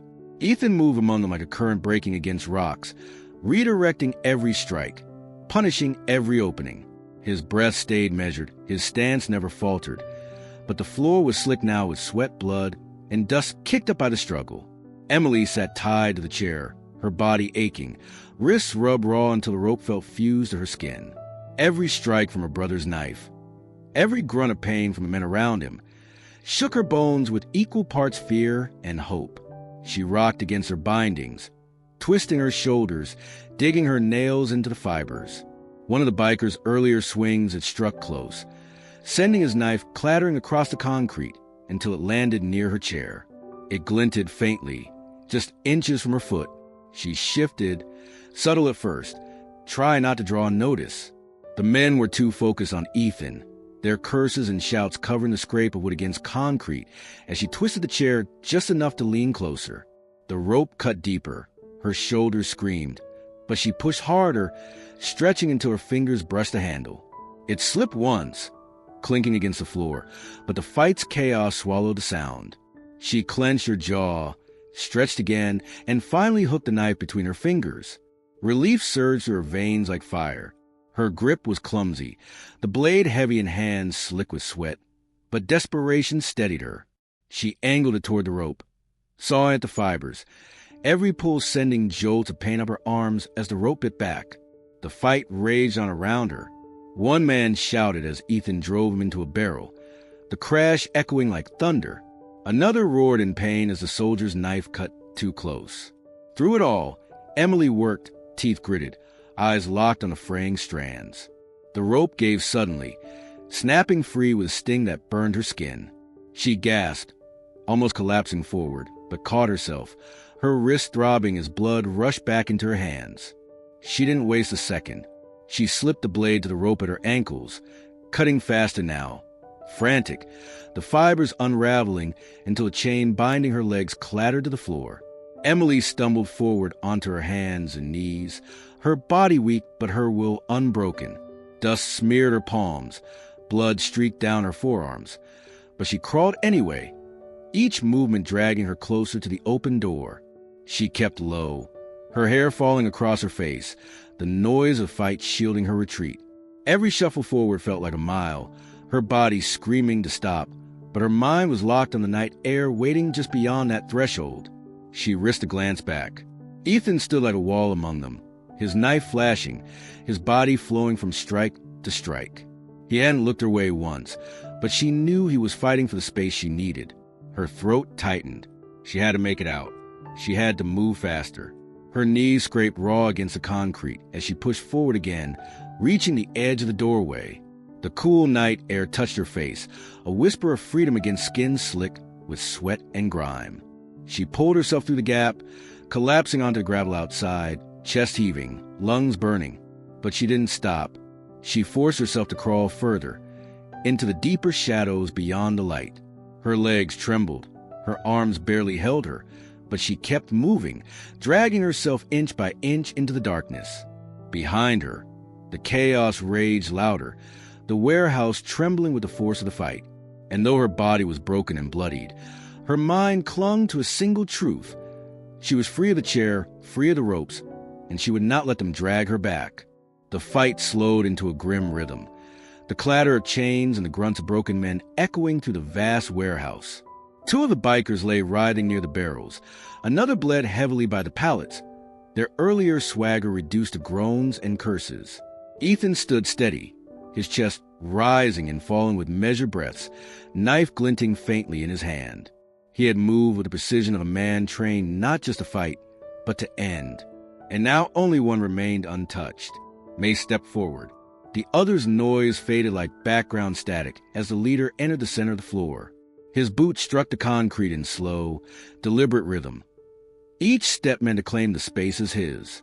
His scar caught the flicker of the halogen lamp, splitting his face into light and shadow, and in his grip was something heavier, something designed not just to hurt but to destroy. A wooden bat, thick and scarred from use, wrapped tightly in coils of barbed wire that gleamed like teeth in the pale light. He dragged it once across the floor, the screech of metal on concrete slicing through the silence, sending sparks skittering across the ground. Ethan's stance didn't shift. His knife stayed low, his shoulders loose, his breathing steady. His eyes tracked every inch of Mace's approach, cataloging the swing radius of the bat, the weight in his enemy's shoulders, the confidence that radiated from a man who had always been the strongest in the room.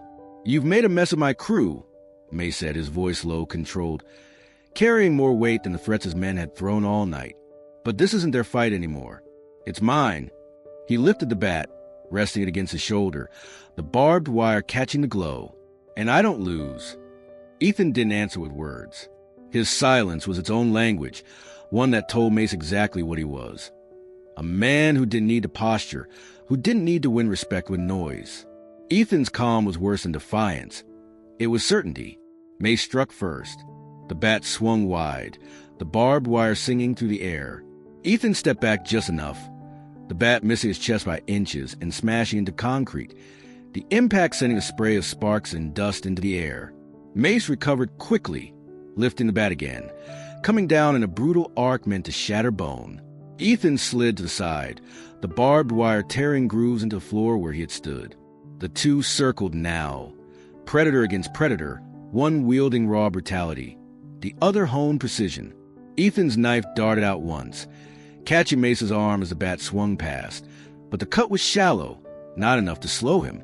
Mace snarled, driving forward with a shoulder that slammed Ethan into a stack of pallets, that were cracking under the force. The bat rose again, but Ethan dropped low, rolling free, his blade slicing toward Mace's leg. The leader staggered, barbed wire clanging as the bat scraped against steel. Their breaths filled the room now. Mace's ragged with fury, Ethan's even with control. Dust rained from the rafters with every impact, the lamp overhead flickering harder as if ready to fail. Ethan shifted his grip, circling again, waiting for the opening that always came when rage outpaced discipline. Mace dragged the bat across the floor again, sparks lighting the shadows like fireflies. His eyes burned with promise, with a need to crush the man who had walked into his warehouse and dismantled his power. Ethan's eyes burned too, but with something colder, resolve sharpened by years of war. He squared his shoulders, knife steady, and prepared to meet the next swing with the kind of precision that ended wars one strike at a time. The warehouse held its breath as the two closed a distance, every shadow leaning in to witness the moment where brute force met lethal calm. The warehouse seemed to contract around them, the air thick with dust and the metallic tang of blood. The halogen lamp buzzed faintly above, its flicker casting jagged shadows across the broken concrete. Ethan and Mace circled each other in the center, predator against predator, the rest of the world collapsing into the narrow space between them. The other bikers were down, scattered and broken, but their groans faded into nothing. Nothing mattered but the two men who still stood. Mace gripped the bat with both hands, the barbed wire glinting as he rolled it once across his shoulder. His face was set, his scar pulling taut as he sneered. Fury burned in him, but beneath it was something else, awareness. He had recognized the truth the moment Ethan stepped into the light. This was no ordinary man, and yet he pressed forward anyway, driven by pride, by rage, by the need to prove he still held command. Ethan stood calm, knife steady at his side, his breathing measured. His eyes tracked every movement of the bat, every shift in Mace's weight. Years of training whispered a rhythm to him, the cadence of combat that slowed even the fastest attack into something predictable. He had no anger left now, only purpose. Mace swung first. The bat cut through the air with a whistle, the barbed wire shrieking as it sought flesh. Ethan stepped back, letting the arc pass inches from his chest, the wind of it brushing his shirt. The bat slammed into the floor, sparks flashing, concrete groaning under the impact. Mace pulled it free with a grunt, sweat dripping down his temple, his chest heaving. Ethan moved, quick, precise, silent. His knife darted up, slicing across Mace's forearm as the bat rose again.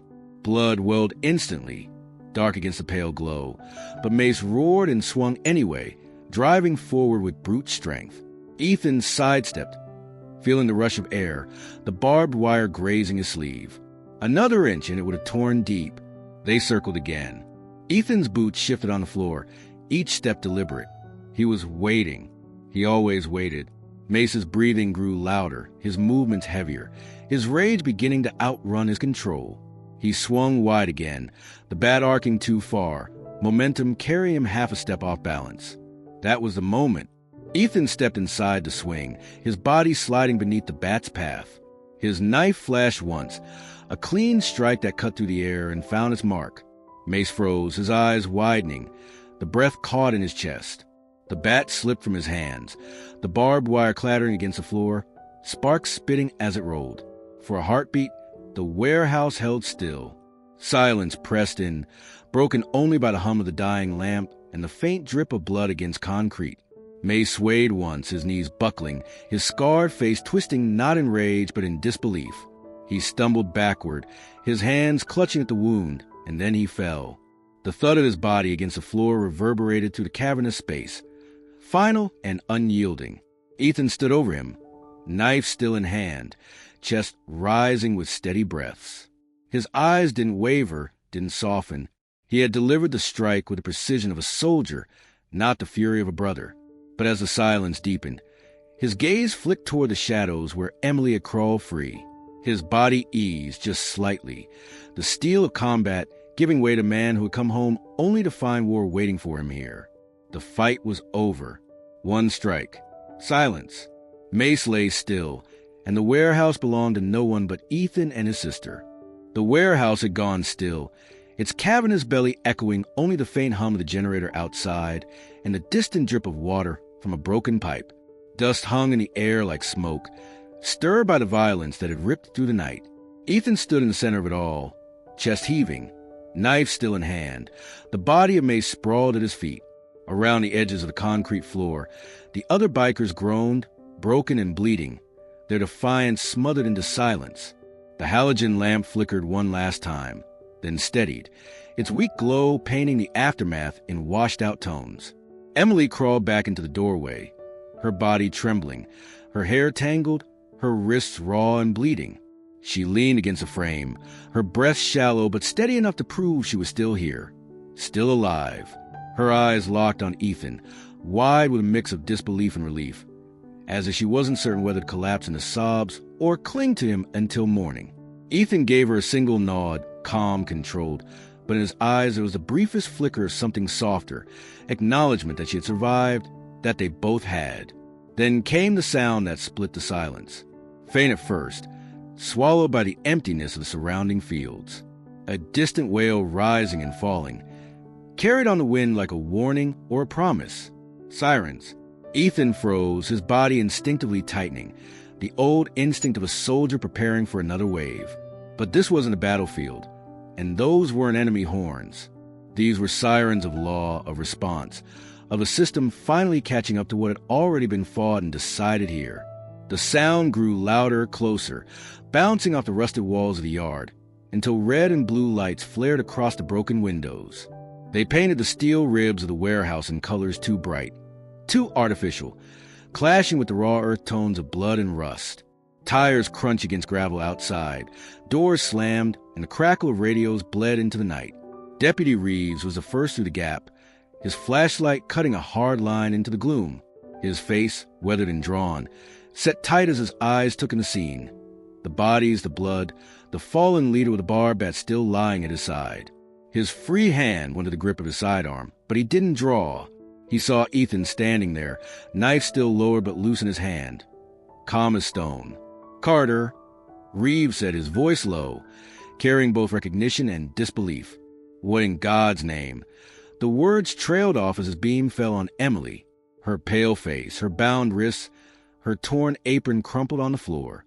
Her eyes met his, and he didn't need her to speak. He holstered his weapon with a sharp motion and barked over his shoulder. "Get EMS in here. Now!" Other deputies moved in behind him, their boots echoing, their radios spitting clipped commands. The red and blue lights outside pulsed through the doorway, washing the concrete in flashes of color that made the scene look like something out of fevered memory. Paramedics rushed forward with stretchers, their kits rattling. their voices sharp with urgency as they checked the wounded man. Reeves didn't move at first. He stood in the doorway, his eyes locked on Ethan, trying to reconcile the man before him with the wreckage left behind.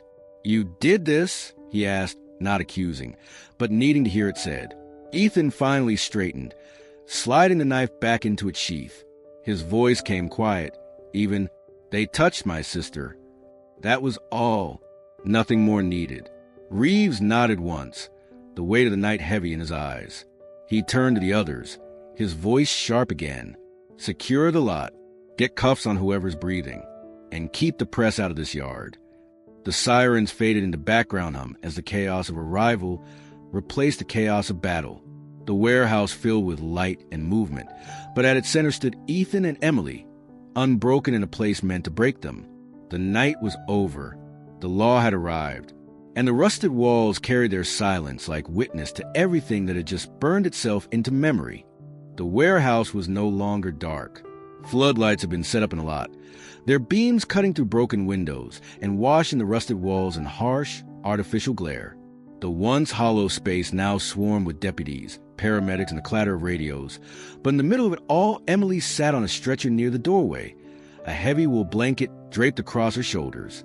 The blanket was warm, coarse, smelling faintly of the plastic wrap it had been stored in, but she barely noticed. Her hands trembled beneath its folds, raw wrists hidden from view, fingers flexing as though they weren't sure they still belonged to her. Ethan stood beside her, his presence a steady anchor in the chaos. He had been silent since the deputies arrived, silent as they moved past him to tend to the men he had broken, silent as Reeves issued orders in clipped tones. His silence wasn't empty. It was deliberate, controlled, the way it had always been when the weight of violence still pressed on his shoulders. He didn't need to speak for her to feel him. She felt in the solid line of his hand gripping hers, firm, grounding, refusing to let go. Emily's eyes kept darting, wide and restless, to the flashes of red and blue that pulsed against the walls. Each burst reminded her of the van, of the chair, of the way the chains had rattled when no one touched them. She tightened her grip on Ethan's hand until her knuckles whitened, and he responded with a slight squeeze, a reminder that she was here, not there, that the ropes were gone and the night air touched her skin. Deputy Reeves moved past them, his gaze lingering on her for a moment before returning to the scene. She caught the sympathy in his eyes, but it only made her chest tighten. She didn't want pity. She wanted to stop shaking. She wanted her lungs to stop catching every time a deputy's boots struck the concrete too hard. Ethan leaned closer, his voice low enough that only she could hear. "You're safe now." The words weren't dramatic, weren't even loud, but they cut through the noise around her. She swallowed hard, her throat dry, her lips trembling as she tried to respond. The words wouldn't come. So she nodded instead, clutching the blanket tighter with one hand while the other clung to his. A paramedic knelt in front of her, shining a small penlight across her eyes, checking her pupils, murmuring instructions she could barely process. She nodded when asked, opened her mouth when told, but her attention always drifted back to Ethan. He stood unflinching, his gaze steady, his hand warm against hers. The chaos around them seemed unable to touch the circle they shared. Her fear hadn't vanished. It lingered in her wide eyes, in the way her breath came too fast, in the stiffness of her shoulders beneath the blanket. But gratitude lived there too, swelling with every glance at her brother. Gratitude that he'd come home, that he walked through those shadows for her, that he hadn't arrived a minute too late. The deputies moved the last of the bikers outside, chains clinking as cuffs were tightened. The floodlights hummed, radios crackled, and the night began to settle. Emily pulled the blanket closer, her fingers tightening around Ethan's until it hurt, as though letting go might let the darkness reclaim her. He didn't flinch, didn't pull away. He stood as he always had, steady and silent, letting her know she didn't have to stand alone. Wrapped in the blanket, her eyes wide with the weight of what she had endured, Emily sat in the light for the first time that night. Not the halogen's failing glow, not the flash of headlights, but the unyielding presence of safety. And though fear still clung to her, gratitude held stronger, pulsing in her chest with every beat of her brother's hand in hers. Morning broke slow and gray over the county, a haze of mist rolling low across the fields as if the land itself was reluctant to remember what had happened hours earlier. The rail yard was cordoned off, its rusted skeleton wrapped in yellow tape. Deputies stationed like tired sentries with coffee in hand. But long before official reports or headlines carried news, the story had already begun to travel. First in hushed voices at gas pumps, then in diner booths, then across back porches where neighbors leaned close and spoke low. The Carters, people said, had lived through something the town would never forget. By mid-morning, the whispers had hardened into certainty. Everyone knew about the van that had idled under broken streetlight, about Emily dragged into the night, about the barbed wire bat that never made it past Ethan Carter's calm precision. The names weren't always exact. The details blurred as stories passed from one pair of lips to another, but the heart of it stayed the same. A waitress had been taken, and her brother had walked straight into the mouth of danger to bring her home.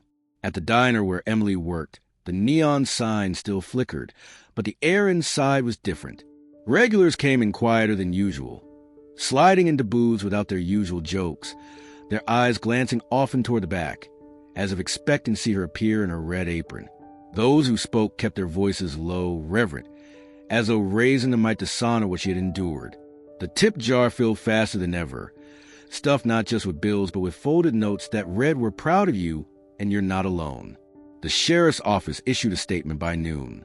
The Iron Vultures, once bold enough to thunder down county roads with their engines screaming, were gone. Some were in custody.